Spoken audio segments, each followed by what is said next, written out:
Hello, everybody. Just waiting for people to join live.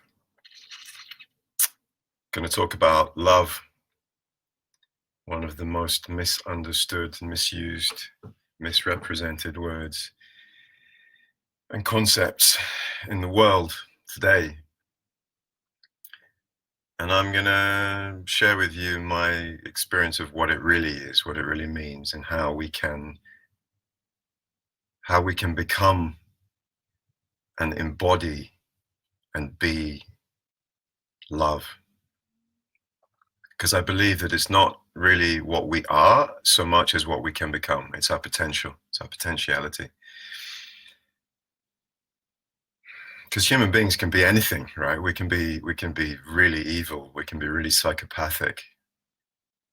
And there's a spectrum from evil, hateful, greedy, corrupt, narcissistic, and so on, all the way through to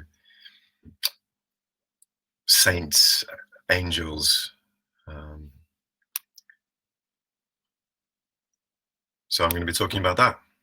Feel free to share this, like, or give me a love heart so that I know you're here, and also so that more people see it. Help me to spread the word a little bit. Feel free to leave a comment at any time. Ask a question. If it's on your mind, get it out. Better out than in. And if you're just joining, welcome. I'm going to talk about love, particularly what is unconditional love. Hi, Jesse. Good to have you back in the inner circle, by the way. I don't know what happened there. I'm a bit confused, but anyway, good to have you. Yeah, and for anyone that's watching this now or later, I run an online community called the Inner Circle, in which we basically do the work step by step. I have a roadmap that I've developed over the years, and it's simple and it's effective. It works. And essentially, it's about unlocking our ability to be truly loving. And it's a bit cliche, but fundamentally what that means is it's more actually than loving yourself. It's more than that.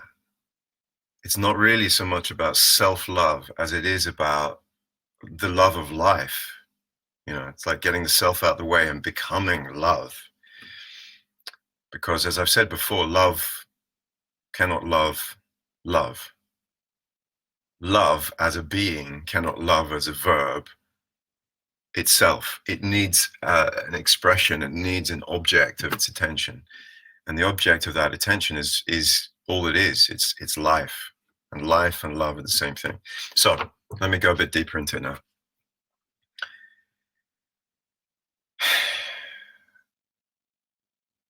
We talk about many different kinds of love. We talk about, I love you, baby.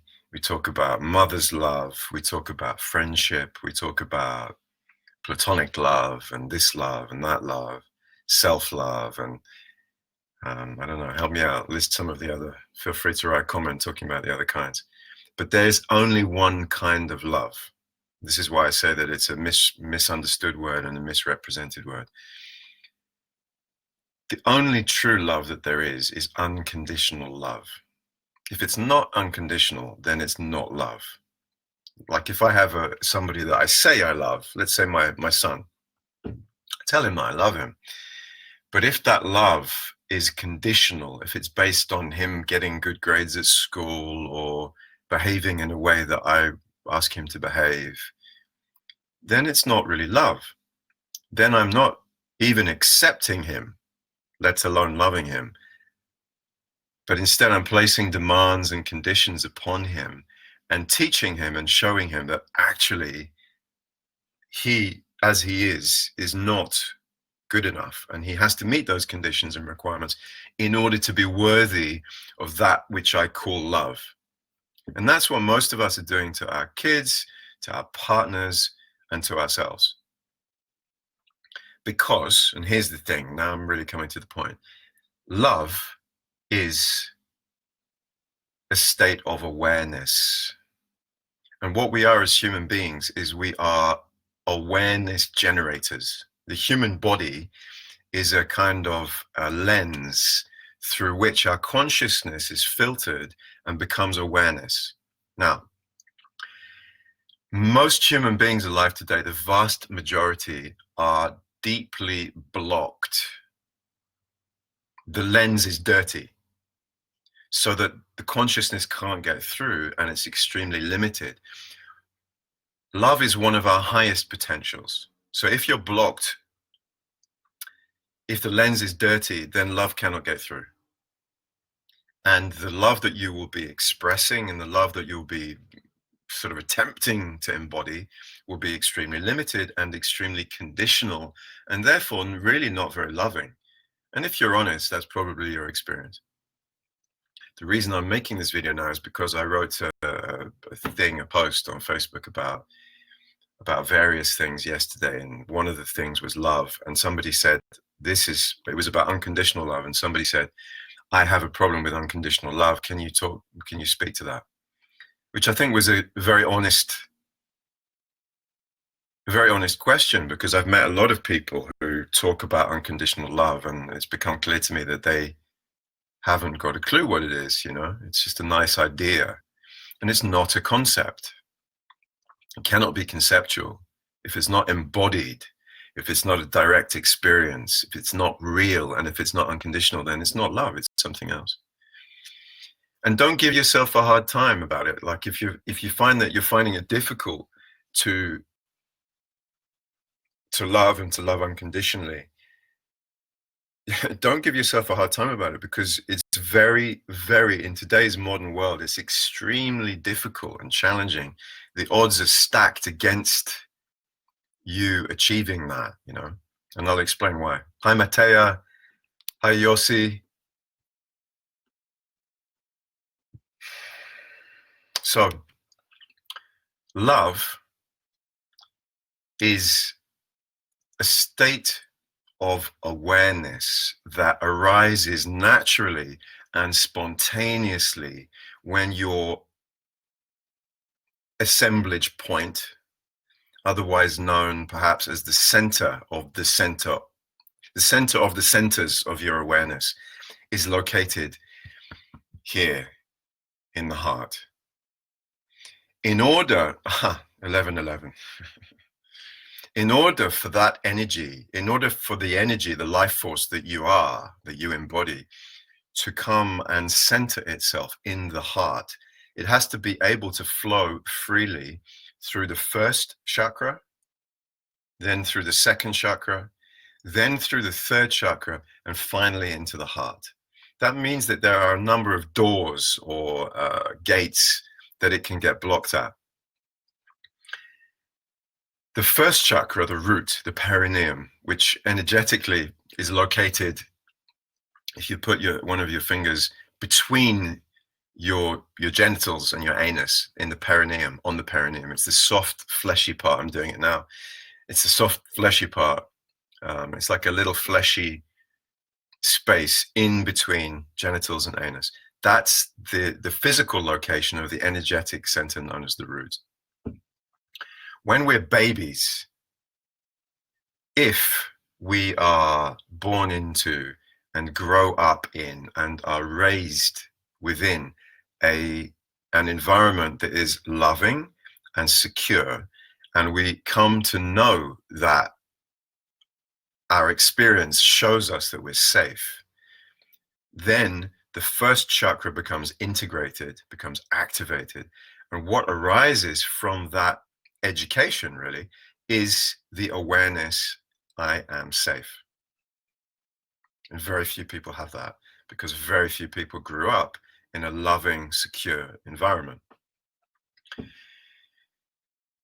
If that happens, and if it continues to be your experience as a child, that you are growing up in and raised within and educated by a loving and secure environment, then at around the age of about 6 or 7 years old, the second chakra gets activated, the sacral.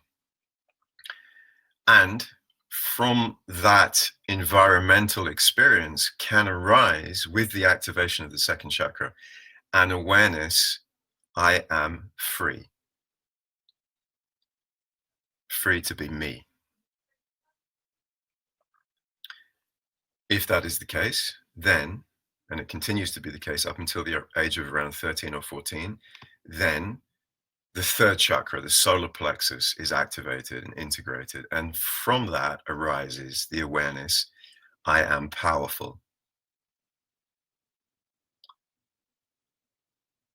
If that is the case, then and only then can the energy raise up into the heart. And from that experience arises the awareness, I am love.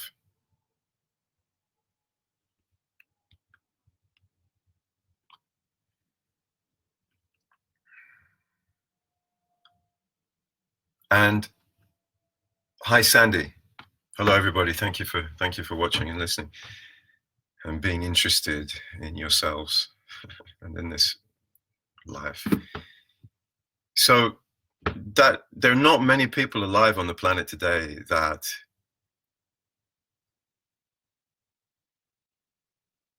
have that experience, that can honestly say that that is their experience, because we live in Kali Yuga, we live in the Dark Age. And as I said before, the odds are stacked against us. It's a very difficult thing to do. It's probably the most difficult thing to do because, let's be honest, you did not grow up in such a loving and such a secure environment. Instead, you experienced, before you were born, before you were even born, all kinds of trauma. Your birth was traumatic, most likely, probably highly traumatic, and much more so than you realize. Then there was a great deal of childhood trauma. Even if you had fairly quote unquote loving parents, there was probably a vast amount of trauma. And most people don't understand that trauma can be very subtle. Doesn't necessarily have to be a car accident or combat experience. It can be as subtle as being lied to by your parents, and we were all lied to a great deal by our parents. It can be as subtle as just detecting a lack of communication in the relationship between your parents. It can be as subtle as being made to go to school and being told that it's good for you when deep down you feel and sense and are fully aware that it's a crock of shit. So most of us had a childhood that was basically defined by trauma, and that's not even to mention the ancestral trauma that is the kind of the place that we come from, the last few thousand years of ancestral trauma. And it's not even to mention what we have going on around us in the world, and the way in which we're subjected to a barrage of fear-inducing media and advertising, etc., etc., etc. So it's a very difficult time to be alive. And hello, Fernanda. And unlocking one's ability to be truly loving is a difficult journey, because what you have to do, and as far as I'm aware, this is really the only way of doing it, is you have to take the blueprint that you were given in your childhood, because we're all formed by our childhoods. You have to take that blueprint and you have to sort of delete it and recreate a new blueprint for yourself. And the way in which that is done is through healing, shadow work, healing trauma, and then personal development. And those two steps, healing and personal development, activate the first two chakras through healing and the third chakra, the solar plexus. And then when that is done, you can raise the energy through spiritual practice and more personal development into the heart and begin to have an experience of genuine, profound, abiding love. Now, most of you watching this have probably tasted that. Probably everybody has experienced that to some extent or another. But it can be very frustrating because you know that it's there, you know it's an experience that you've had, but you don't know how to attain it and integrate it and embody it permanently, right? And this is how you do it. What I'm explaining, what I'm describing is how it's done. Hello, Kelly. Take a moment, please, anyone that's watching, give me an emoji and say hi, leave a comment so that more people on Facebook see that you're doing that. It helps me spread the word and get seen. I will stoke the fire and I'll be right back while you do that.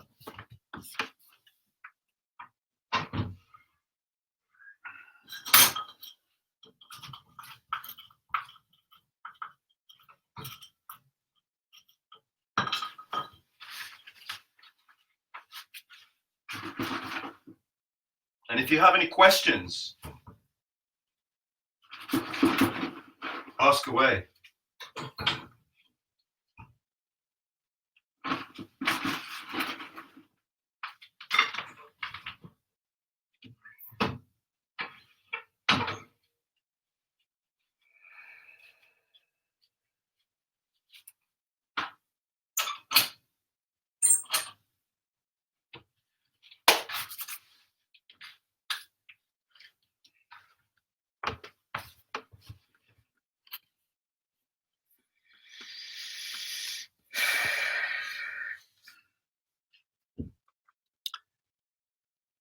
So yeah, it's not easy. It's not easy. It takes a great deal of commitment and courage.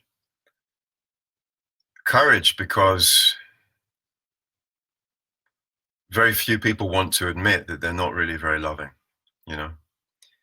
And courage because in order to then, once you've done that, in order to then do the work required to become loving, you have to clear out, you have to clean that lens, you have to clear out all the stuff, all the, what's the word, detritus, I think, that is blocking you from being who you can be. And those are shadows, those are things that we don't like about ourselves usually: guilt, shame, fear, rage, anger, jealousy, corruption, sloth, laziness, lust. The stuff that blocks us is always a corrupted version of our awareness. So each energetic center, each chakra, as well as having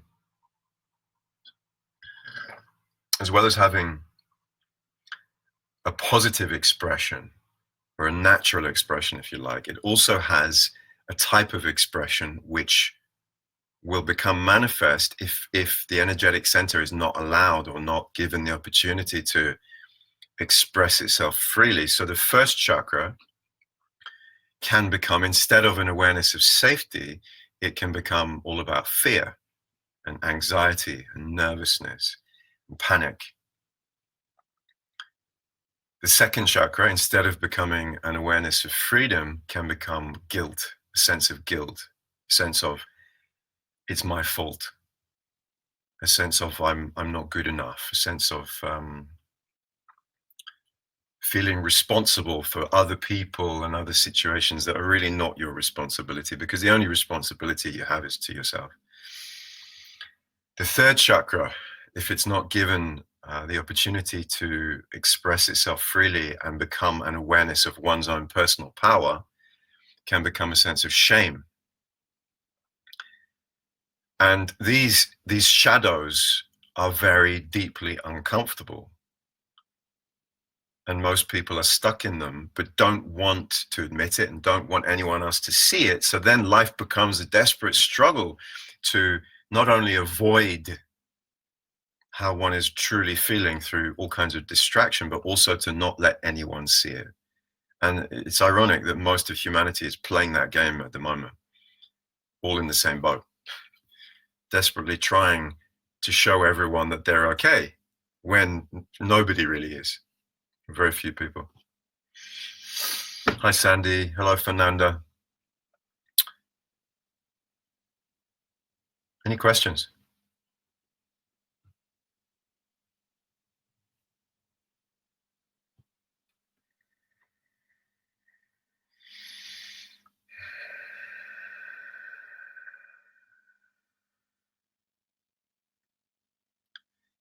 And one of the problems with spirituality these days is that it's all about jumping straight up into the higher energy centers and, let's get enlightened and let's chant and let's sing and let's open our hearts. And,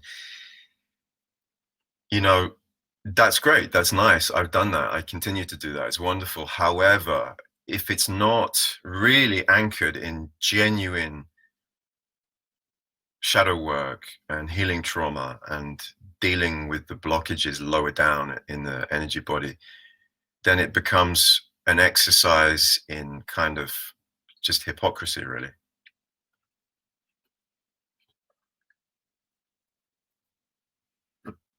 And doesn't do anything, doesn't do anybody any good.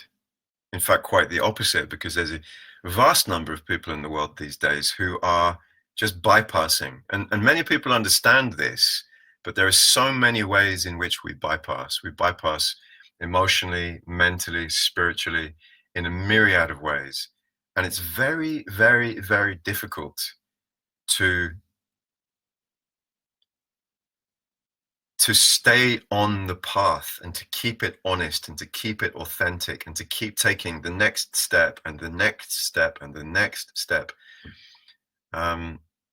Especially because, as I wrote a little while ago on Facebook in a post, the majority of healers and spiritual teachers are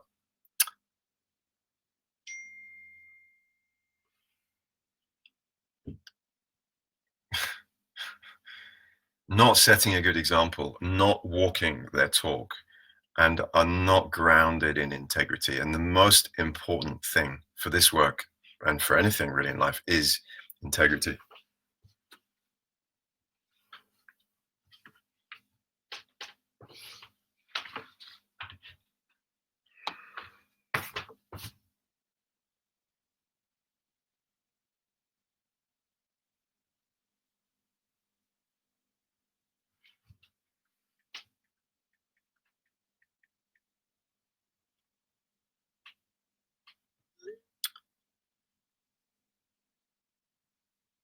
And it's very easy. This is what I wrote, for those of us that are doing this kind of work and trying to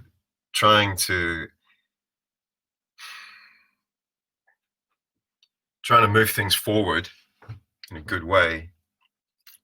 It's extremely challenging because the brighter the light, the bigger the shadows, the darker the shadows. The more light you become, the more of a target you become for all kinds of attentions.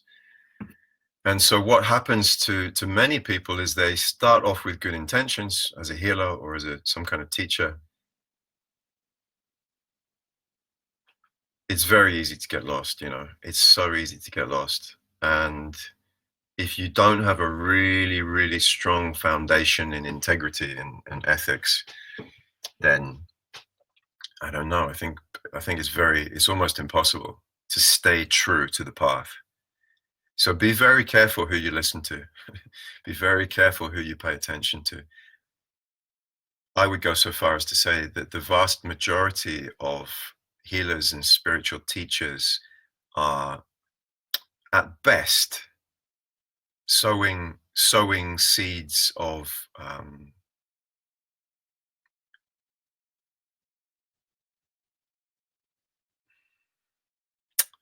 sowing very bad seeds, even if they're doing good work. Amongst the good work that they do, there's a lot of bad stuff going on. Hello, Sean, Fran, Natalia, Mary Lynn. Thanks for watching. Give me an emoji, leave me a comment, say hello. That all helps me for other people to see that I'm doing a live video. That would be great. And ask questions. If you have questions, if there's something on your mind, please share it. Sandy says, listening about purifying the lower chakras. Yeah, purifying is a really good word for it, actually, because unconditional love is such a pure thing. It's a very pure expression, which is why children and animals and plants and trees and all the other beings in this incredible place that we find ourselves in are much better at it than we are. because they're pure. And that's why we've become so corrupt. We've been given this intellect, and it's so easy for us. And that's basically what's happened, is that we've started to rely too much on it. Well, we haven't started. We've been relying too much on it for 1,000 years. So what's going on is that, in truth, we are stuck in our lowest energy centers. So that really our lives are all about survivalism. And then there is this kind of charade going on, this nonsense, this theater show that we're all, these masks that we're wearing, about how we're so happy and how we're so righteous and how we're so blah blah blah. And it's like, if we're really honest, most of what we see in that context is just, it's nonsense. It's nonsense. So the thing to do is to get very, very honest with yourself and say, okay, how am I really feeling, generally speaking? What am I really experiencing? What is the quality of my thoughts like? Really, truly, how do I feel about myself? What happens when I look into my eyes in the mirror? And what am I doing with my life? We just had time of the year when it's, across the board, around the world, in all cultures, people start to really think. Well, people don't start to think. People celebrate their ancestors and communicate even more with their ancestors and think more about their ancestral heritage and lineage. And somebody wrote a very nice post, which was, do you speak to your ancestors? And it got me thinking, and I realized that if we're really honest, most of us could not look our ancestors in the eye. If all your ancestors suddenly appeared in front of you, could you look them in the eye? Would you be able to stand before them with a sense of pride and dignity, knowing that they would be satisfied with the way in which you represent them? For most people, the answer would be hell no, because we can't even look ourselves in the eye. I spent most of my life running away from my reflection in the mirror desperately, because what I saw when I looked in the mirror was just made me feel very bad. And that's a terrible tragedy for a human being, to live their life and not truly be what we can be. It's a tragedy of epic proportions, and that tragedy is repeating itself many, many, many, many times every year, every day.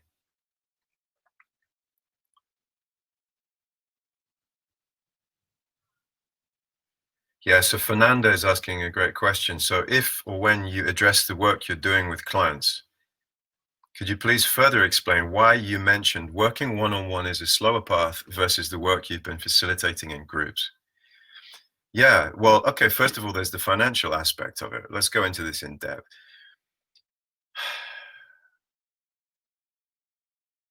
So I charge £100 a month for people to be in a community at the deepest level, which is working with me every week in great depth. And that's the price of a single individual session. So if you do one session a month, one-on-one with me, then that's powerful work. And yep, you're going to take a step forward. You're going to feel a shift in your awareness, in your energetics, in your reality after a single session. Guaranteed.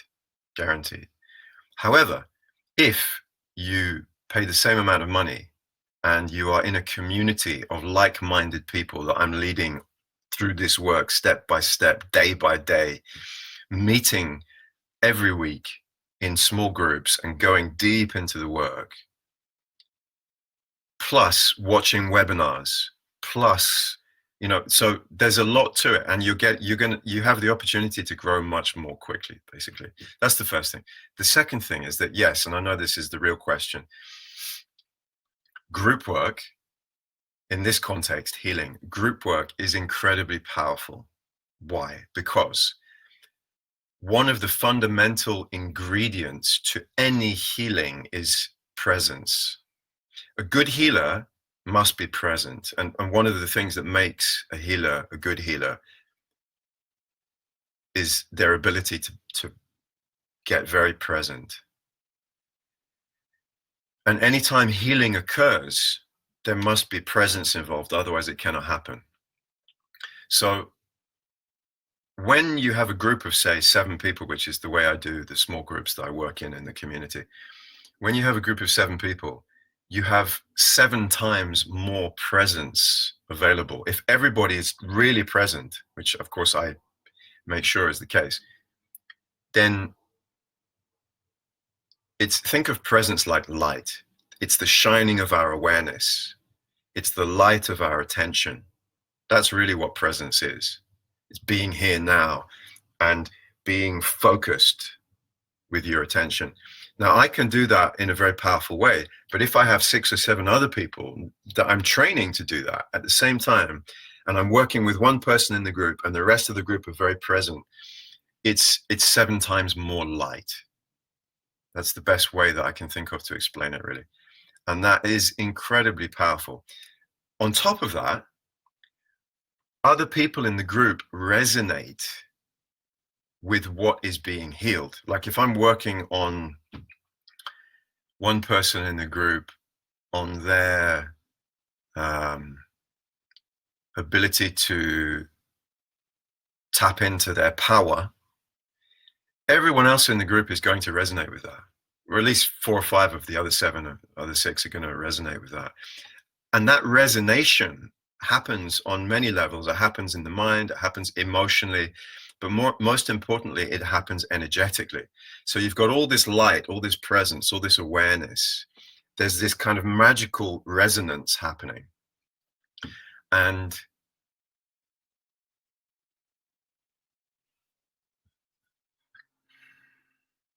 magic happens. I don't know how else to explain it, really.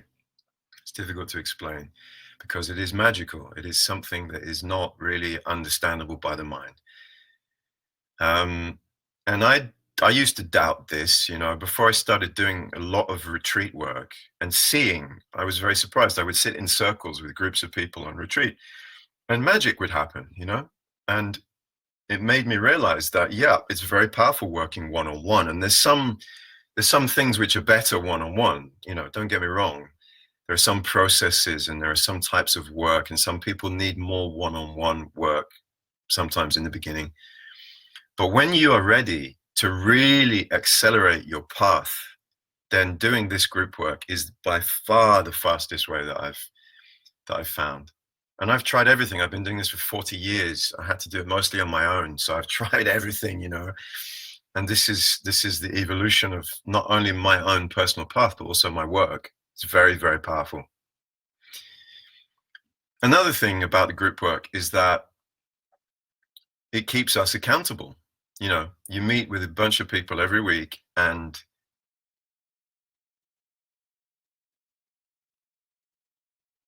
it keeps you accountable. It makes you want to progress, and it inspires and motivates you because you see the other people progressing. Every week someone in the group has jumped up a level, and everyone else in the group I can feel is like, wow, that's really inspiring. This actually works. As opposed to very often what happens is we go to healers, we go to do this or to do that, and we might end up feeling like, am I really getting anywhere with this? How many of us have had that experience of really trying to go forwards on this path and feeling like, sometimes it's 2 steps forward and sometimes it's 1 step back, and it's very disheartening. Well, quite the opposite is true in a group environment, because everyone motivates and inspires and holds each other accountable. So, and another thing is that we are pack animals, we are communal beings. We always have been. And it's only in this recent dark modern times that we've become so centralized and independent and nuclear families and so on. So getting back into some kind of community, and this is how we've always done it. We've always sat around a fire and talked it out, right? And lifted each other up and pushed each other forwards. And that's how we've always done it. So there's something very natural and healthy about doing the group work. As I said earlier in this video, we are conditioned to wear masks, and the mask that we're most conditioned to wear is, I'm okay, I'm good, everything's fine. And it's not true. And that's one of the main reasons why we have an aversion, if we're honest, why we have an aversion to the group work. Nobody wants to be vulnerable. Nobody wants to show their weakness, to show their vulnerability, to show their shadows in front of other people.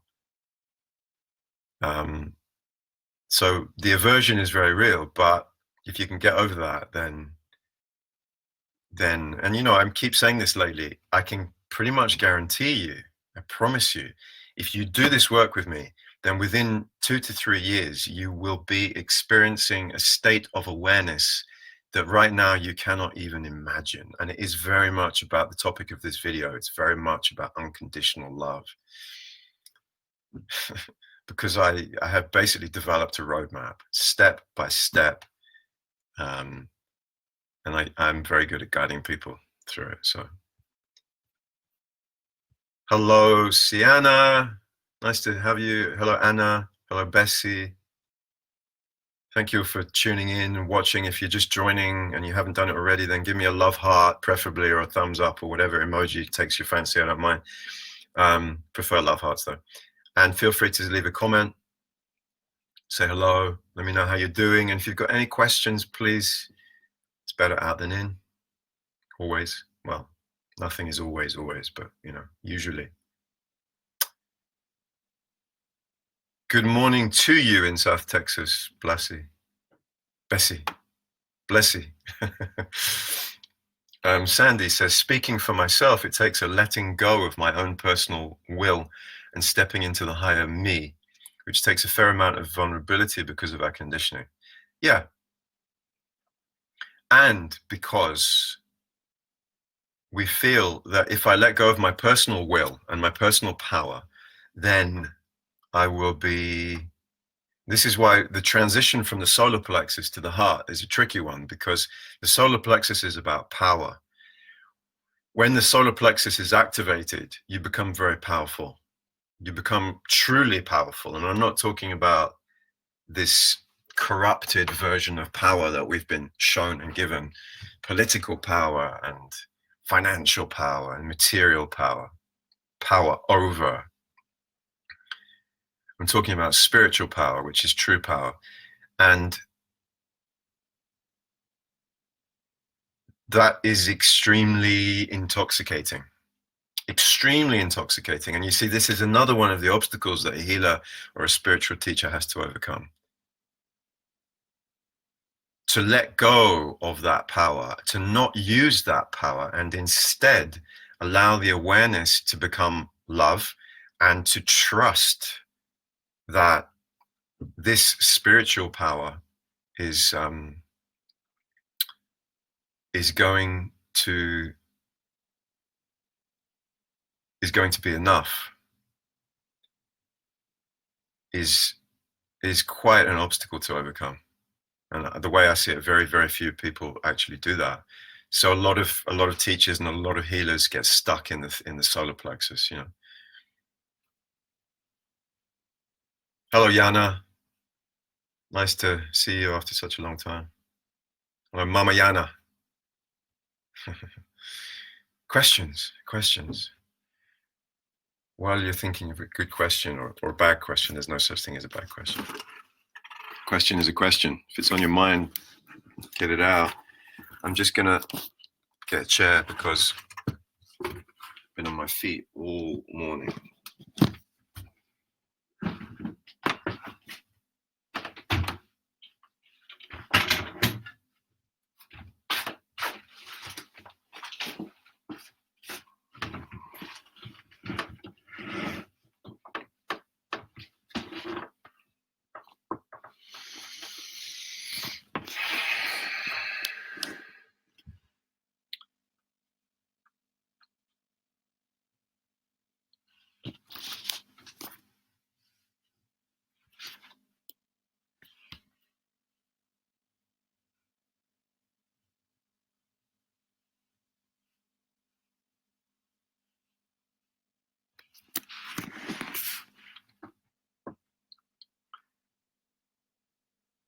one of the biggest mistakes that people make, or not mistakes, but one of the biggest misunderstandings about love is that it's loving and it's nice and it's soft and gentle. And of course it can be,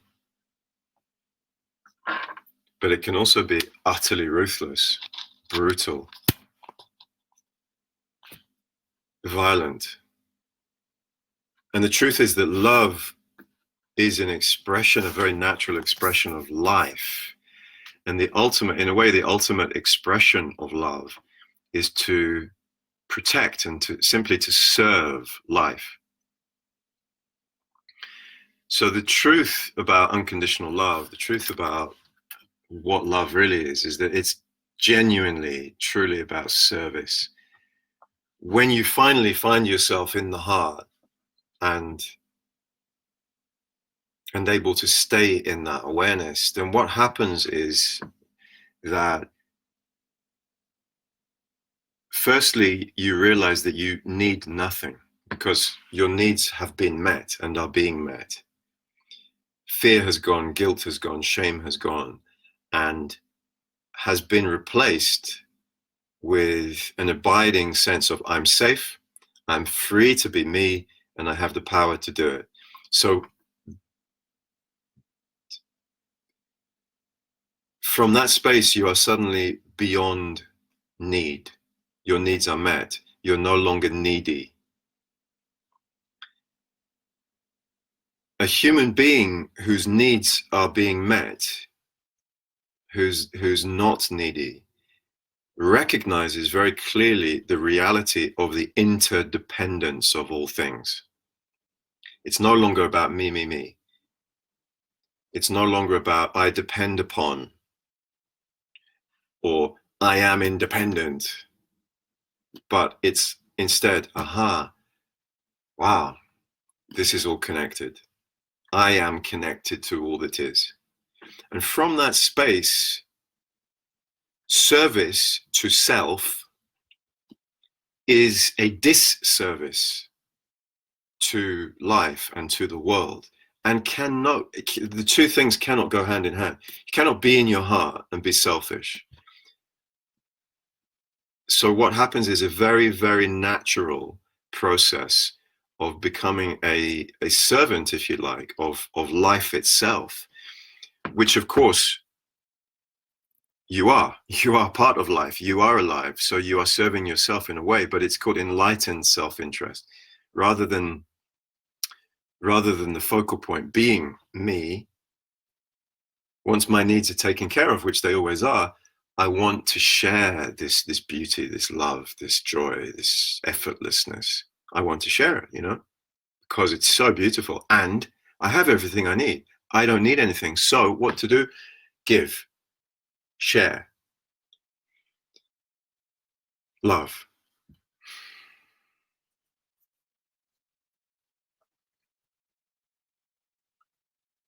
And we have been systematically misguided and led away from the truth of who we are into this trap, into this prison of survivalism, fear-based living, which is completely out of tune with reality, because the reality is that since the beginning of time, we have been given everything we need to survive. We are not needy beings. We don't need to be needy.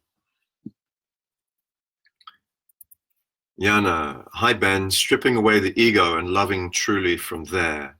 Should we love people who might have even hurt us emotionally and physically, in brackets, my father? At the moment, I want to banish him from my and my baby's lives.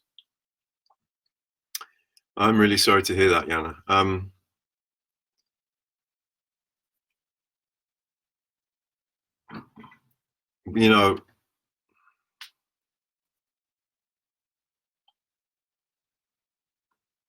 Okay, so I'm going to take it sort of step by step. It's a good question. All questions are good.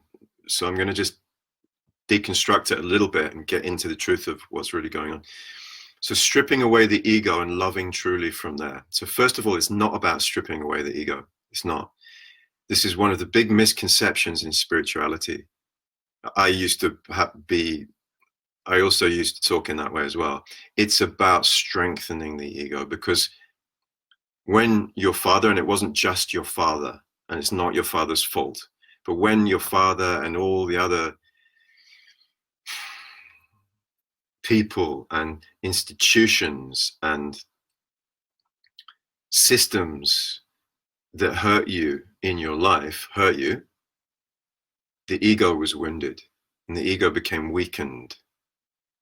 And what does the ego do when it becomes weakened? It becomes corrupt, and it becomes, in a way, it becomes stronger. It becomes more brittle. It becomes more reactive, and it takes over, because the mission, the purpose of the ego is keep this thing alive. Keep it alive. That's the ego's job, you know. If there are threats or perceived threats to your safety or to your well-being, then the ego kind of goes like this. If you try to strip the ego away and it's like this, you can't win that battle. You cannot win that battle. So what has to happen is healing. And healing, in a way, is about strengthening, not strengthening, but truly empowering the ego, so that the ego is not desperately trying to keep you alive.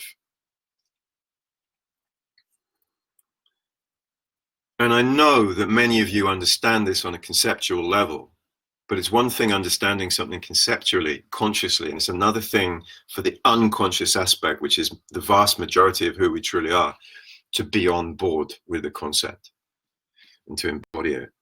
So that's the first thing.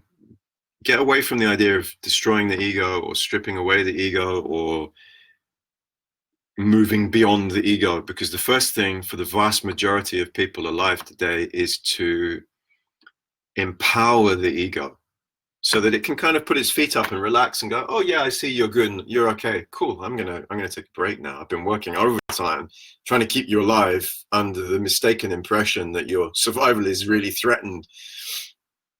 Cool, ego can fill its pipe, have a little smoke, drink a cup of tea, have a nap, and then you're no longer rooted in survivalism. Okay, so that's the first thing. The second thing, second part of the question from Yana is, should we love people who might have even hurt us? There is no should. Erase the word should from your vocabulary, because if you're saying should I or should I not, then the answer is always yes and no. It's not about whether you should or you shouldn't. Should we love people who might have hurt us?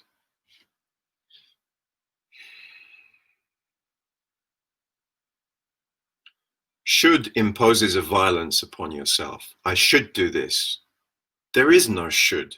In every moment, in every situation, in every relationship, in every moment, there is freedom and possibility and potentiality. And the idea that I should or I should not imposes limitations and restrictions upon your being. Should I in this situation is should I not in another situation. So forget should. Should we love people who might have hurt us? Well, it's kind of a moot point. You can't, from the space that you're in, love your father, because the love is not there yet. You're not grounded in it yet, because there's work to be done. The energy isn't rising and staying into the heart. There's work to be done on the root chakra. There's work to be done on the second chakra. There's work to be done on the third chakra. Another way of saying it is the awareness needs to be raised.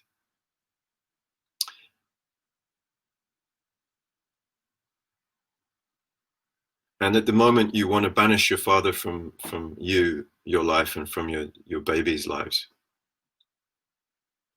Banishing is a extreme action, you know, and I understand where the desire for that comes from, but it feels to me that that might not be the best. Maybe take some space, you know, maybe move away a little bit, but to banish is a very violent thing to do. And really, to banish somebody is, in a way, the ultimate act of violence, because banishing is what we used to do to people in the old days when they had done something that was kind of like really not okay. We would banish them from our village, from our tribe, and very often that would mean death. Without knowing the details of your relationship with your father, it's hard for me to say whether banishing him would be the best course of action, but my feeling is probably not. And there's a golden rule in any relationship, which is that it's never about the other person. It's never about the other person. So if you apply that to this situation, it's not about your father. It's about what he brings up in you. It's about how he triggers you. It's about how the way in which he hurt you is still hurting you. And all of that can be resolved within you.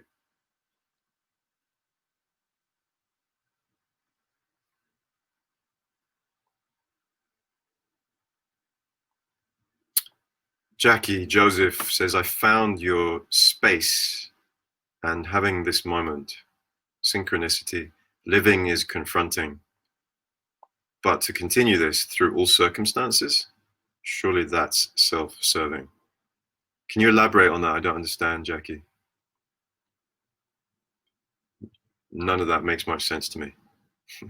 So please, if you could try and state the question a bit more simply, then I would appreciate it. Kelly Ray says, how honest do I need to be with my something in providing unconditional love to my children, specifically with holidays approaching, the tales surrounding Christmas? How honest do I need to be with in providing unconditional love to my children? Honesty is foundational, essential, especially with children, because they know. If you lie to them, they know you're lying. They feel it, they sense it. Their awareness emotionally and energetically and psychically is so much more than most people give them credit for. Children, I'm talking about. So be really honest. It doesn't mean you have to break their hearts by telling them that Santa Claus is a load of crock of shit, but you can do it in such a way that instead of trying to make them think that Santa Claus really is a being who flies through the sky with rainbows, you let them see by the twinkle in your eyes that it's all a bit of a joke and it's just a nice thing and blah, blah.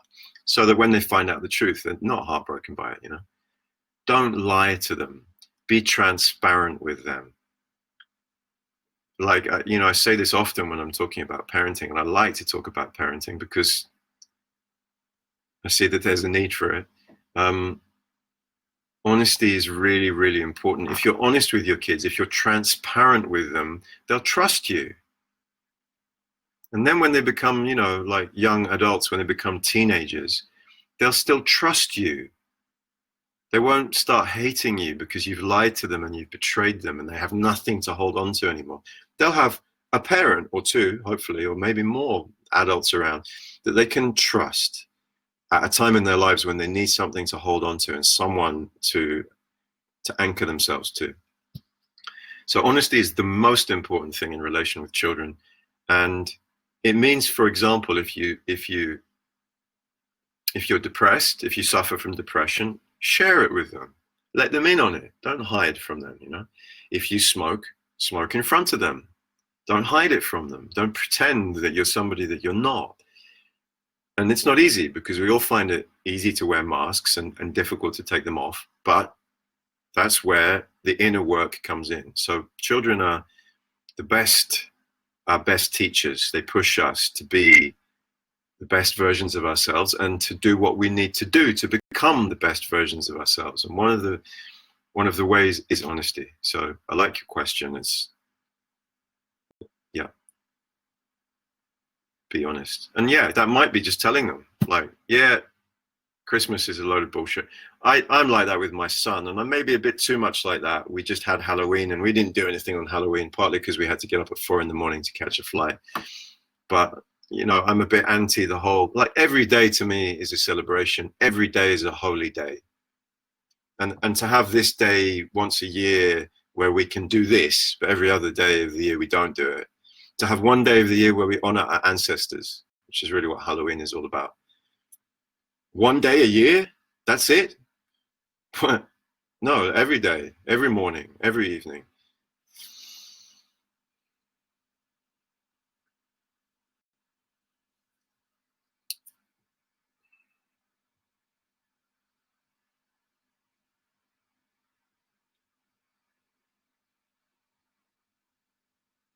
Jackie is saying, ideality is a joy, and yet reality, or the response to our need for truth, is all misappropriated.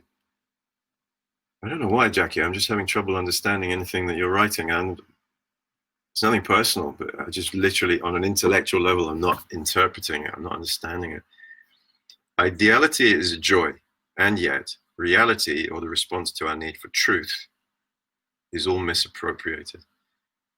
Wish I understood it. It sounds really like a really interesting thing to say, and a good question if it's a question, but I don't know.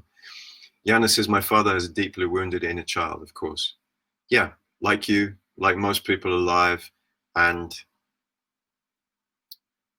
it's easy to point fingers, and it's hard to put all that finger pointing to one side and to do the work, to do the inner work, so that you can come to the point where you can look at your parents and say, I love you. Thank you so much for bringing me here, for giving me this opportunity, for giving me life. And I love you. And I no longer feel like you owe me, or you did me some disservice. I understand. And I see you as a human being. You're no longer my father. You're a man. That's it. My inner parent takes over. I forgive you. It's all done. Thank you. And sometimes, some parents, yes, some parents we do detach and fully disconnect from, because sometimes people are so toxic and so dysfunctional that it's just better they're not in our lives. I suspect with you, Yana, that's not the case. You can kind of feel your father's energy, and it's not banish worthy, if you ask me. And I think that by pointing the finger at him, it's a little bit you avoiding some inner work, some real shadow work that you need to do, so that you can become the person that your father could not. And perhaps banishing him from your life and continuing to have him as a kind of a scapegoat would help you to not take responsibility for that work. I don't know. That's my feeling. Hey, Albie. Hello. Hello, Amina. So if you're joining and you haven't done it already, please give me a love heart, preferably, or a like, or an angry face, or whatever the emoji is of your choice. And say hello and a comment. All these things help other people on Facebook to see that I'm doing a live video, and I would appreciate it. Bessie says, I have a very open mind in which I have no problem with unconditional love, even when it's hurt me before. Unconditional love never hurts. Hurting and unconditional love are incompatible, so cannot happen. You love unconditionally. From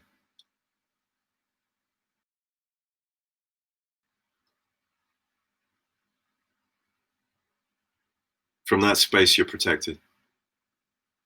From that space, you're truly protected. And it's the only real insurance that you can have.